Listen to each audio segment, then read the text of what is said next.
Yes ready. 110 शब्द प्रति minute start. महोदय, हम सभी इस बात के शिकार हो जाते हैं कि अपने दलगत स्वार्थ में आकर गलत काम कर बैठते हैं।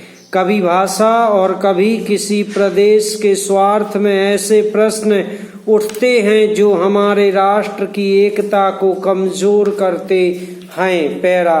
अभी एक माननीय सदस्य ने यह प्रश्न उठाया और आरोप लगाया कि भारत सरकार कुछ प्रदेशों के साथ इंसाफ नहीं करती। भारत सरकार कुछ प्रदेशों के प्रति पक्षपातपूर्ण नीति अपनाती है। यही मनोवृत्ति है जिसमें एक प्रदेश को दूसरे प्रदेश के खिलाफ भड़काया जाता है, एक जाति को दूसरी जाति के खिलाफ खड़ा किया जाता है, एक धर्म को दूसरे धर्म के खिलाफ खड़ा किया जाता है। पैरा। और एक भाषा और दूसरी भाषा वालों के बीच में भड़काव पैदा करके लड़ाई पैदा की जाती है।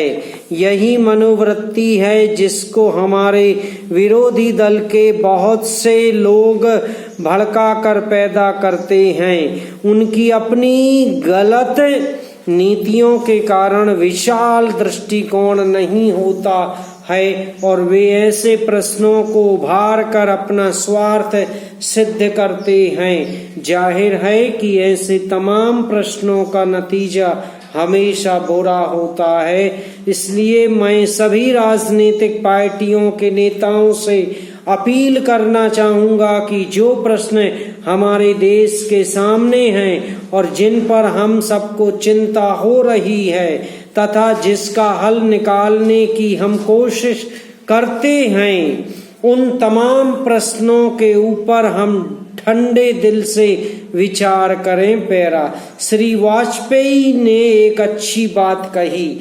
उन्होंने कहा कि इन प्रश्नों का हल सड़कों पर नहीं होगा। मैं भी उनसे इस बात में सहमत हूँ कि इन प्रश्नों का हल प्रजातांत्रिक ढंग से ढूंढने का प्रयत्न करना चाहिए। हमें इनका हल प्रजातांत्रिक व्यवस्था के अंदर करना होगा। सड़कों के ऊपर इन प्रश्नों का हल नहीं हो सकता है। राजस्थान के अंदर जो अकाल पड़ा हुआ है और लोग मर रहे हैं, उनकी तरफ चिंता नहीं हो रही है। अब राजस्थान में जो संकट है और इस तरह के जो दूसरे प्रश्न हैं, उन पर हम लोग एक साथ बैठकर गंभीरता से विचार करें और उनका हल तलाश करें।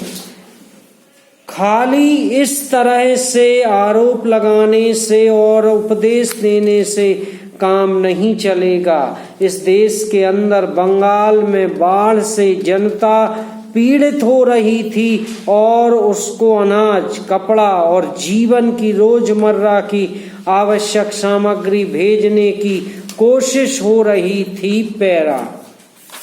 सभापति महोदय, एक व्यक्ति की आमदनी 3-4 आने और दूसरे की 10-20 हजार रुपए है। अगर वित्त मंत्री महोदय इस विषमता को दूर नहीं करेंगे तो समाजवाद का नारा बिल्कुल कोरा और कागजी सिद्ध होगा। इस देश में 8-10 करोड़ हरिजनों का एक ऐसा वर्ग है जिसकी माली हालत बहुत गिरी हुई है। इस बजट में उनकी उन्नति और कल्याण की योजनाओं का समावेश होना चाहिए।